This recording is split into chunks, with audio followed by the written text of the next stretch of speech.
Hari ini kita akan Kementerian Keuangan melakukan konferensi pers untuk menjelaskan mengenai APBN 2025 pelaksanaan. Kita biasanya menggunakan APBN kita. Kami menjelaskan APBN kita ini di dalam konteks postur dari APBN 2025 yang sudah waktu itu ditetapkan oleh DPR dan pelaksanaannya di tahun 2025 untuk 2 bulan pertama Januari dan Februari. Banyak pertanyaan dari teman-teman media kenapa waktu itu bulan Februari tidak dilakukan untuk bulan Januari. Mungkin untuk menjelaskan beberapa hal yang memang terkait pelaksanaan APBN di awal tahun, yang kita melihat datanya masih sangat belum stabil karena berbagai faktor. Nanti dari teman-teman baik dari sisi belanja, Pak Wamen dari belanja, dan pelaksanaan dari Impres 1 tahun 2025. Kemudian juga dari pendapatan, nanti Pak Anggito juga bisa menjelaskan mengenai beberapa hal yang menyangkut perkembangan pendapatan negara, dan juga dari sisi pembiayaan. Pak Tommy nanti menjelaskan mengenai berbagai hal yang terjadi di below the line. Ini semuanya kemudian kita pertimbangkan untuk kita menunggu sampai data cukup stabil sehingga kami bisa memberikan suatu laporan mengenai pelaksanaan APBN kita 2025 dengan dasar yang jauh lebih bisa stabil dan diperbandingkan, mungkin kalau istilahnya mangga dengan mangga bandingnya, sehingga tidak terjadi kemungkinan terjadinya salah interpretasi.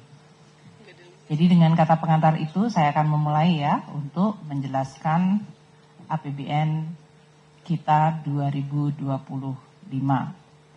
Ini adalah APBN tahun pertama untuk Bapak Presiden Prabowo Subianto dan Wakil Presiden Gibran Rakabuming. Pelaksanaan APBN adalah sebuah pelaksanaan instrumen keuangan negara yang begitu penting untuk mencapai tujuan-tujuan prioritas yang telah dan akan terus ditetapkan oleh Presiden Prabowo. Dan oleh karena itu, tema mengenai agility atau kelincahan, kemampuan untuk fleksibel namun tetap menjaga kehati-hatian dan sustainabilitas dari APBN itu menjadi sangat penting. Tentu sebagai presiden terpilih, beliau akan melaksanakan banyak program-program dan kita terus melakukan dan meyakinkan agar APBN bisa menjadi instrumen yang diandalkan dan tetap bisa terjaga dalam jangka menengah panjang. Itulah yang menjadi dasar bagi kami di Kementerian Keuangan untuk terus menjaga APBN sebagai instrumen penting negara dan pemerintah dalam menjalankan proses pembangunan dan juga di dalam menjaga negara dan menjaga perekonomian serta rakyat untuk mencapai cita-cita kita menuju Indonesia yang maju, adil, sejahtera. Teman-teman wartawan yang kami hormati, kami akan memulai untuk penjelasan berdasarkan kondisi ekonomi makro yang bergerak luar biasa sangat banyak. Dan ini masih berlangsung, episodenya masih dalam awal cerita baik, terutama dari sisi global. Maka kami memulainya dengan mengingatkan kembali kepada asumsi makro yang digunakan untuk menyusun APBN 2025 dan juga sedikit mengingatkan tahun 2024. Kita tahu tahun 2025 APBN kita disusun dengan asumsi pertumbuhan 5,2, inflasi 2,5%, nilai tukar Rp16.000 per dolar, yield SPN 10 tahun di 7%, Harga minyak mentah di $80 per barel, lifting minyak di 605.000 barel per hari, dan lifting gasnya 1.005.000 barel setara minyak per hari. Kalau kita lihat tahun 2024 yang baru saja kita tinggalkan dan ditutup, pertumbuhan ekonomi 2024 pada akhir tahun seluruh tahun dicapai dengan pertumbuhan 5,03. Saya ingin menyampaikan bahwa ini adalah sebuah tingkat yang tidak mudah bagi semua negara untuk menjaga pertumbuhan ekonomi pada level di atas 5%, di mana kondisi perekonomian global disrupsinya sungguh luar biasa.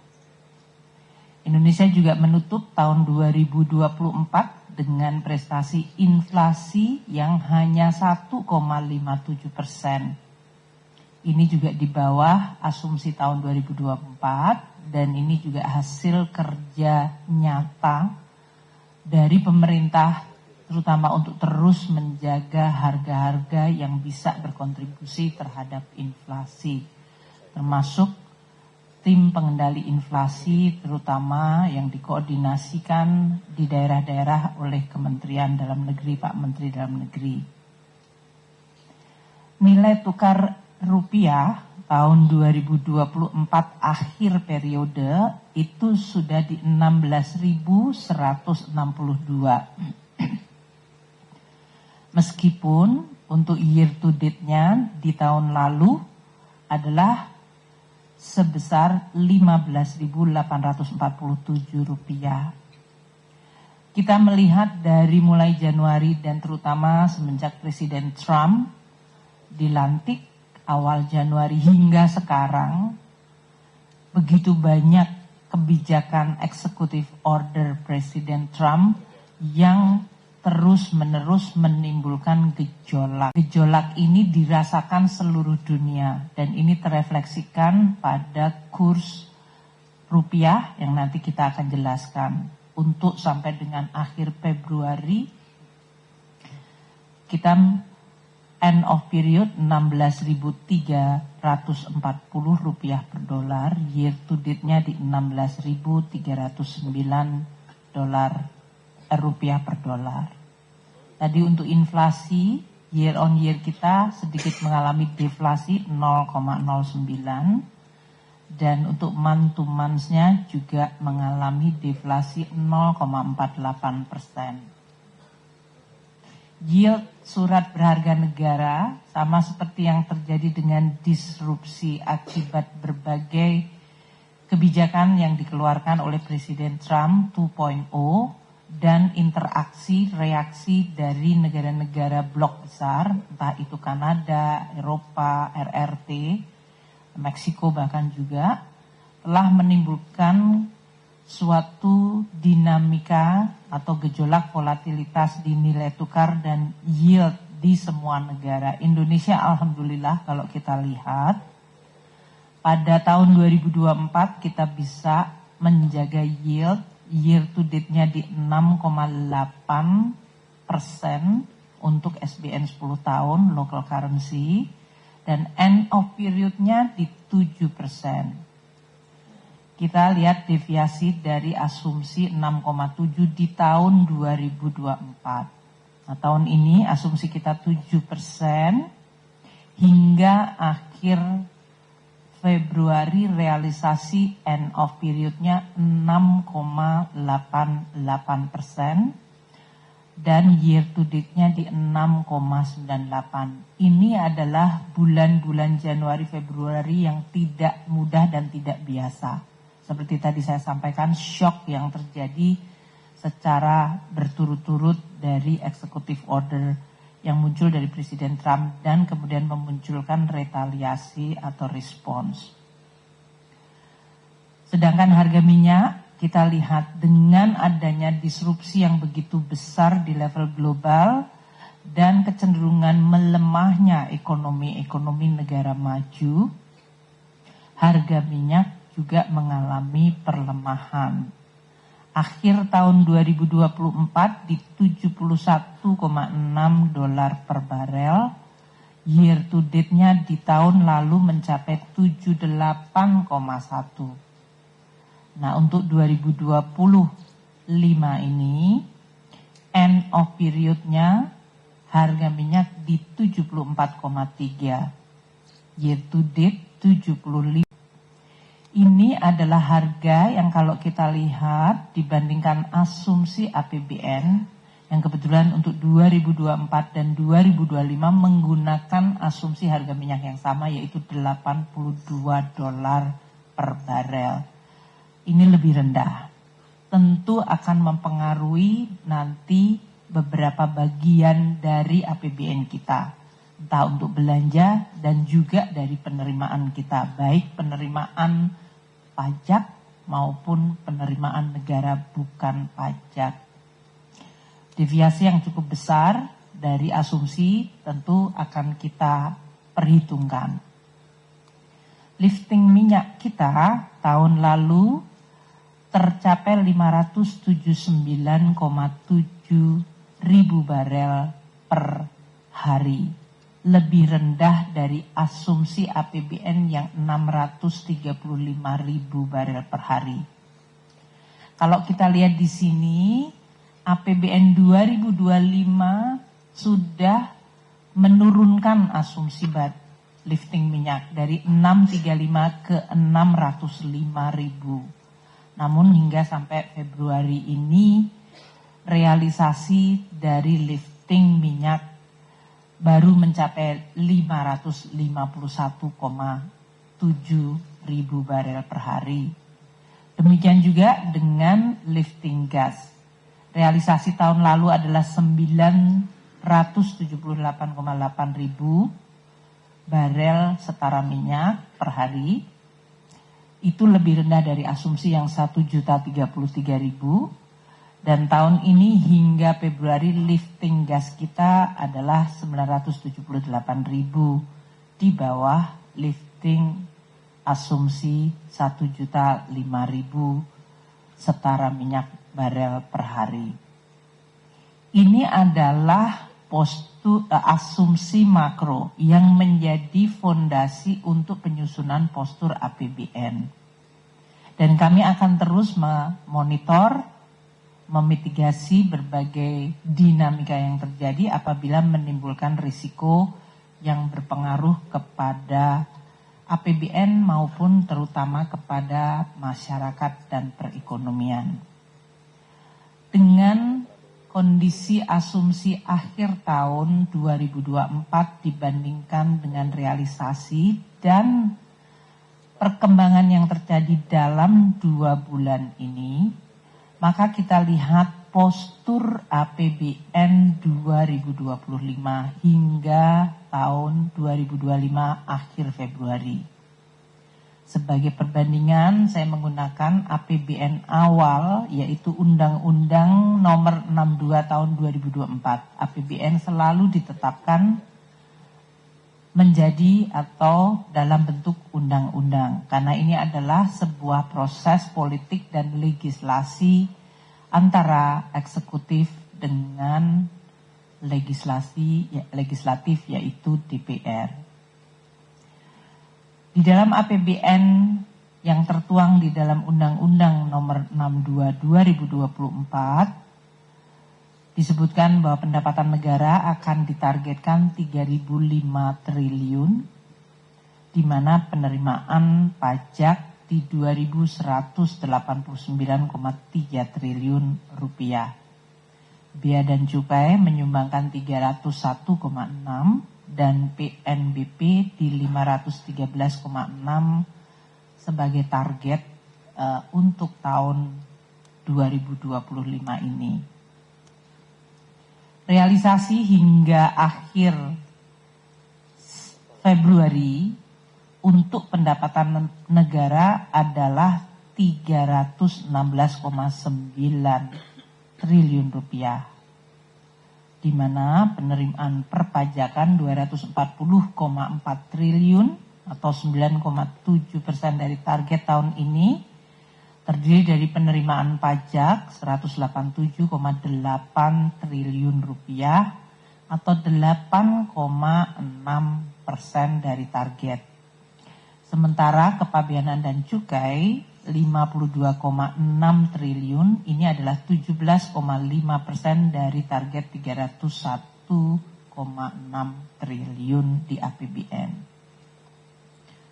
Untuk PNBP, kita telah mengumpulkan 76,4 triliun rupiah hingga akhir Februari. Ini artinya 14,9% dari target PNBP tahun ini yang sebesar 513,6 triliun rupiah. Dari sisi belanja, kita lihat APBN mendesain belanja tahun ini adalah sebesar 3.621,3 triliun rupiah.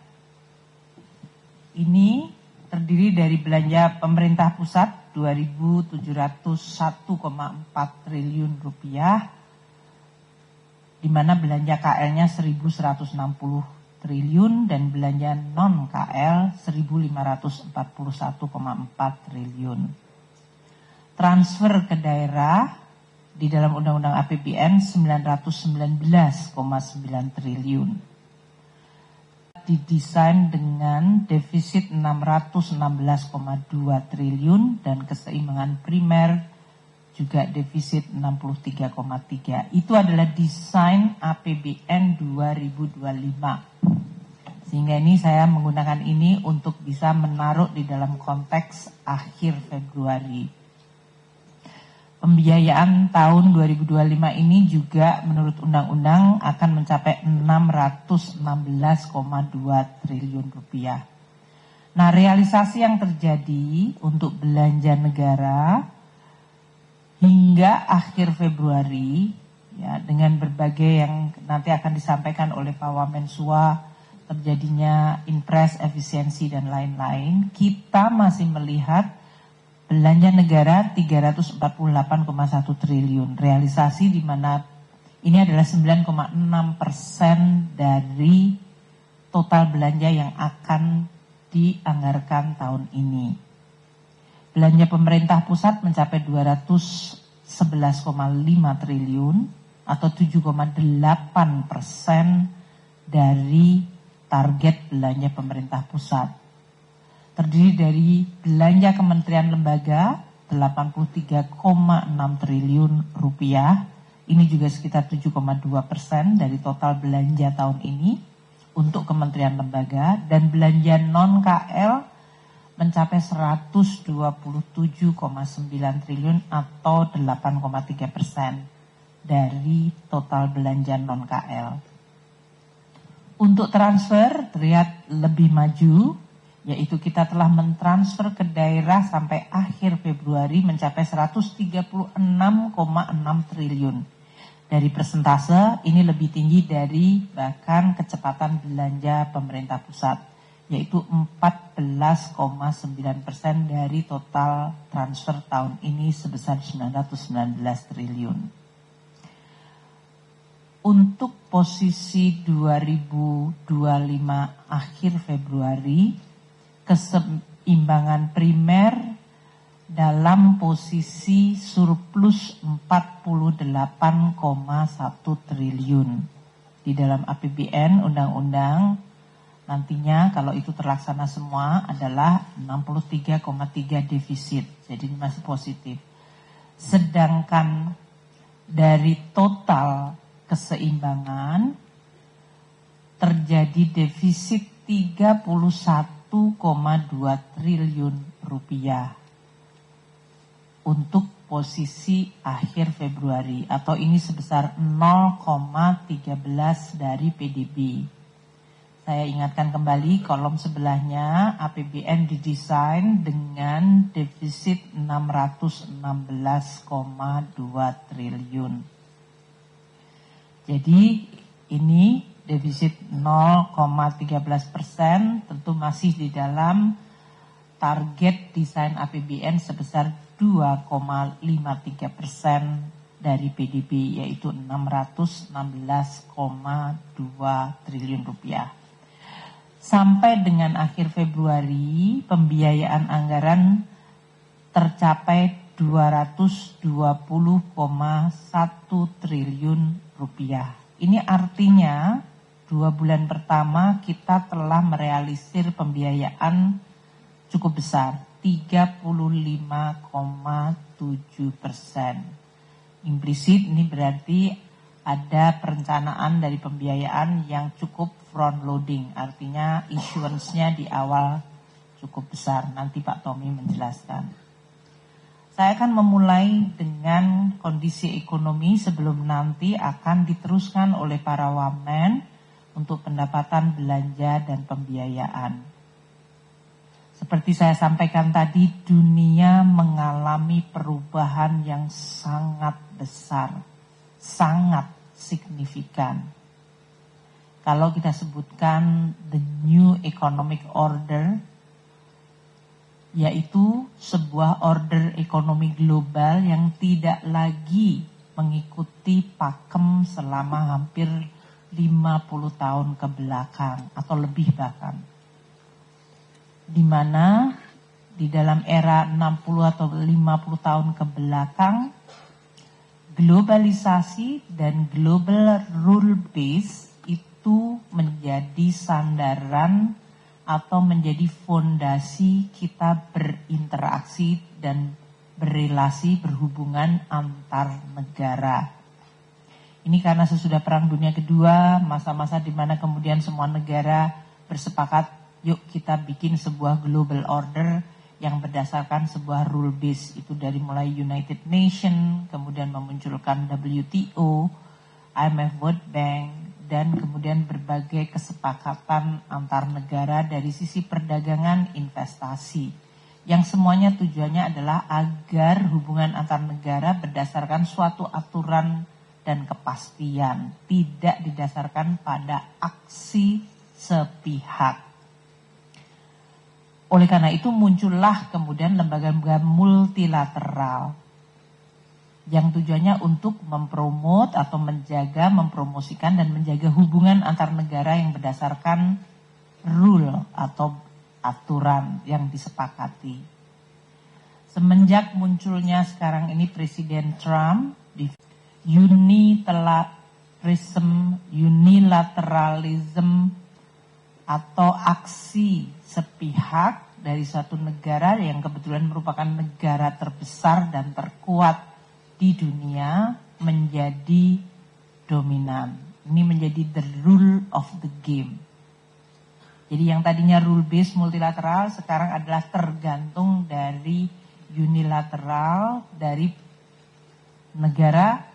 Dan kalau negara ini karena kuat dan dominan, dia bisa mengatur aturan sesuai dengan kehendak dan kepentingan dari negara tersebut. Kebetulan ini adalah negara terbesar, Amerika Serikat, yang selama ini Amerika adalah promotor dan pendukung dari berbagai multilateralism. Sekarang Amerika meninggalkan multilateralism menjadi unilateral approach.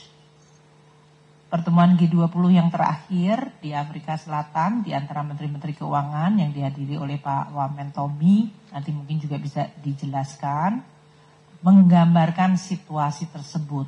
Ketidakhadiran banyak negara, kebetulan menteri-menterinya, kalau karena saya, karena kita sedang cukup banyak perhatian di dalam negeri, namun berbagai negara banyak yang bahkan tidak menghadiri G20. Bandingkan dengan suasana waktu kita menjadi presidensi G20, bahkan terjadinya perang Ukraina, kita tetap mampu menghadirkan seluruh anggota G20, bahkan pada level head of state. So perubahan begitu besar dari tahun 2018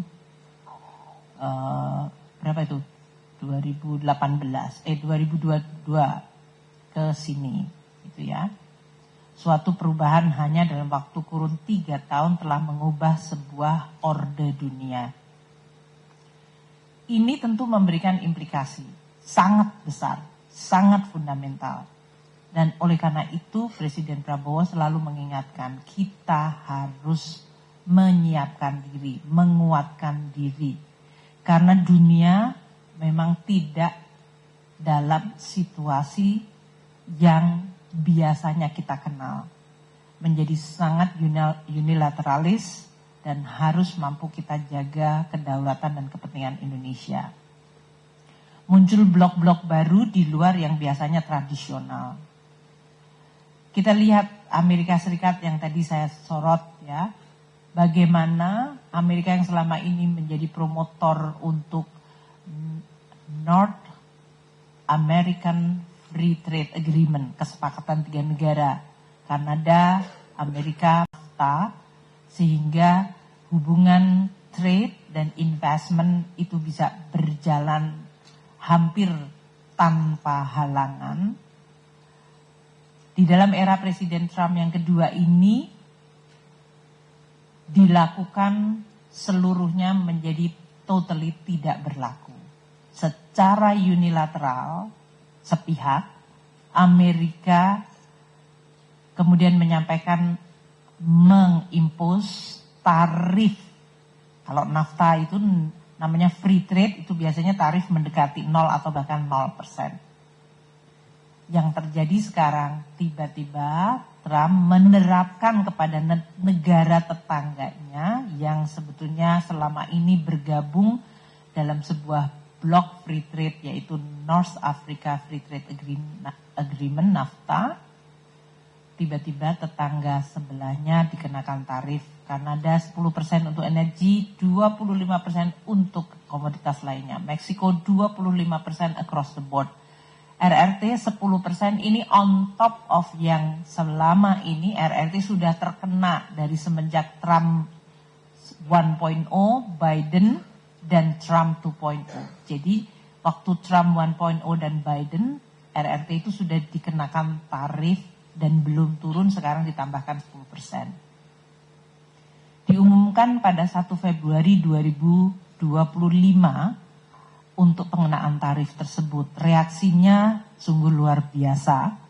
Jadi kalau teman-teman wartawan masih sedikit mau ngecek ke Google situasi awal itu, disruption dari terjadinya keputusan ini terhadap global sentiment luar biasa negatif. Sehingga Presiden Trump tanggal 3 Februari 2 hari kemudian mengatakan oke, karena reaksinya begitu negatif saya tunda 1 bulan. Waktu itu kemudian terjadi, lega, mungkin kita bisa work out. Pada tanggal 4 Februari, RRT karena tidak mendapatkan penundaan, jadi yang ditunda hanya tarif untuk Meksiko dan Kanada, dan itu pun hanya untuk 1 bulan. Tanggal 4 Februari, RRT yang sudah dikenakan tarif mulai 1 Februari, melakukan retaliasi. Balasan dengan menerapkan tarif 15% untuk import coal dan LNG dari Amerika Serikat dan penerapan 10% dari import crude, mesin pertanian, kendaraan, dan truk dari Amerika Serikat. Perang dagang terjadi. Kalau kita biasanya mengenal perang militer, ini perang dagang terjadi. Satu negara secara unilateral melakukan tarif untuk men-charge lebih tinggi, negara lain melakukan retaliasi. Jadi medan perangnya ada di perekonomian. Kemudian ini belum selesai, tanggal 10 Februari Presiden Trump menerapkan tarif lagi untuk spesifik besi, baja, dan aluminium. Tarifnya 25%. Any besi, baja, aluminium dari negara manapun masuk Amerika kena tarif 25%. Dan karena ini menimbulkan reaksi negatif, negara lain juga akan melakukan retaliasi. Tanggal 13 Februari Presiden Trump mengumumkan kalau terjadi retaliasi akan dilakukan reciprocal. dibales lagi. Jadi ini adalah sebuah language, bahasa yang mengatakan tidak ada perdamaian di sini. Melakukan tarif, kalau kamu balas maka akan reciprocal lagi. Tanggal 4 Maret, yaitu 1 bulan sesudah penundaan tarif dari Meksiko dan Kanada, yang tadinya diperkirakan atau dipikir Presiden Trump akan melunak terhadap Kanada dan Meksiko, ternyata tidak. Sehingga tarif 25% untuk Kanada dan Meksiko diberlakukan.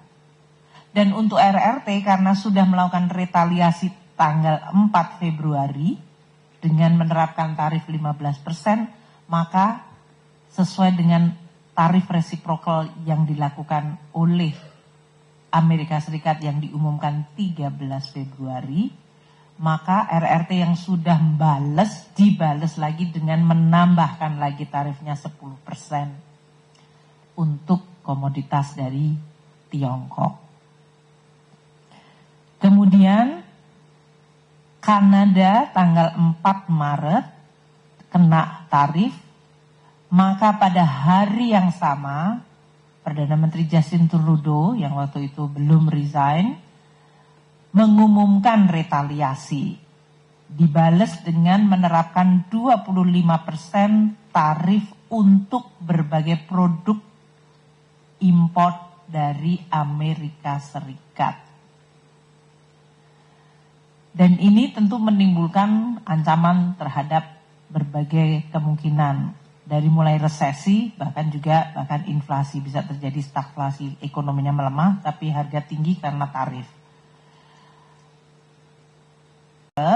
Sekali lagi, untuk RRT dilakukan pelaksanaan tarif 10-15% untuk produk makanan dan pertanian, serta pembatasan ekspor dan investasi dari 25 perusahaan Amerika Serikat. RRT dalam hal ini membalas kembali.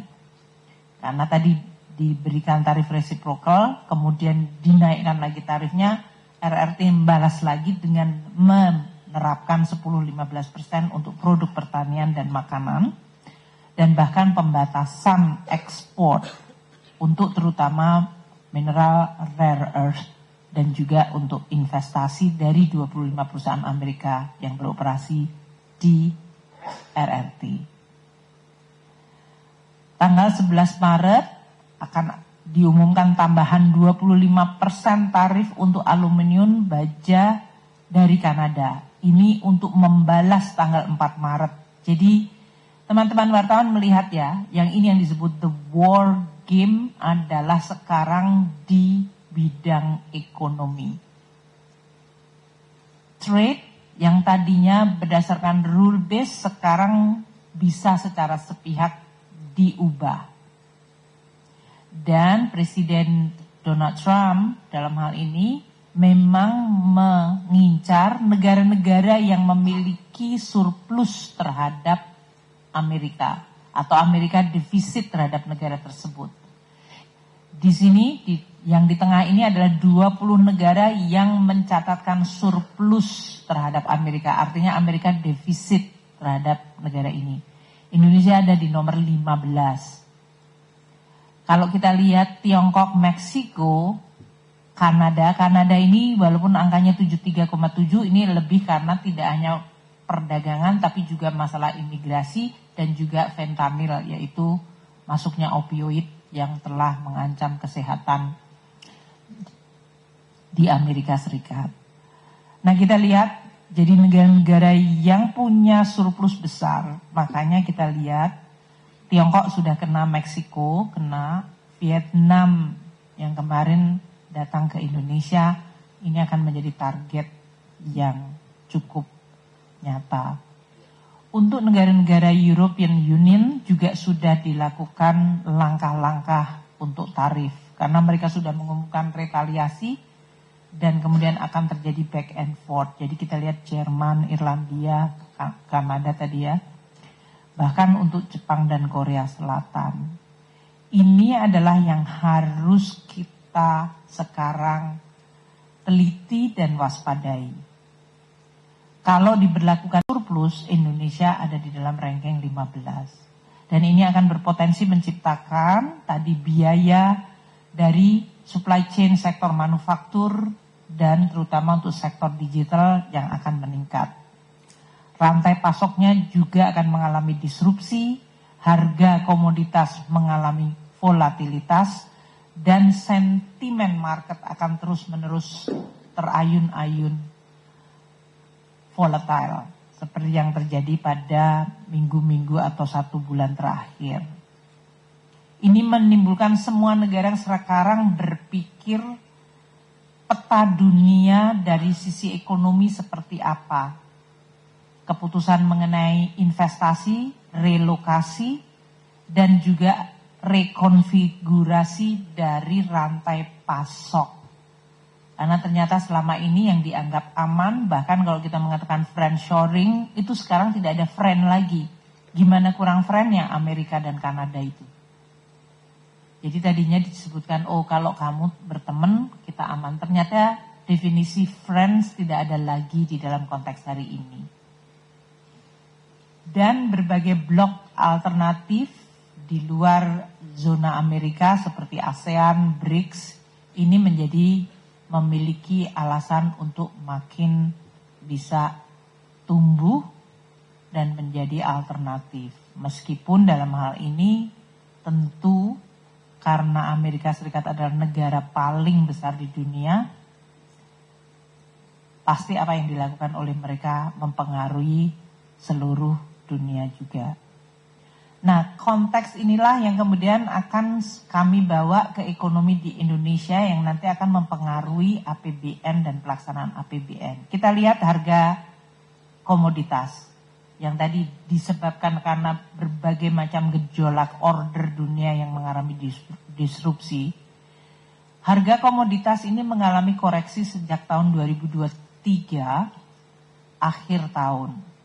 Kita semua tahu sesudah perang Ukraina tahun 2022 awal, harga komoditas melambung tinggi di tahun 2022 dan 2023. Namun hanya bertahan sekitar 18 bulan. Pada paruh kedua banyak komoditas itu terkoreksi harganya. Dan kita lihat seperti coal, batu bara kita dalam hal ini. Tahun 2023 kita lihat di sana, itu sudah mengalami penurunan yang tajam. Dulu pada saat 2022 sempat mencapai 400 US dollar per metric ton.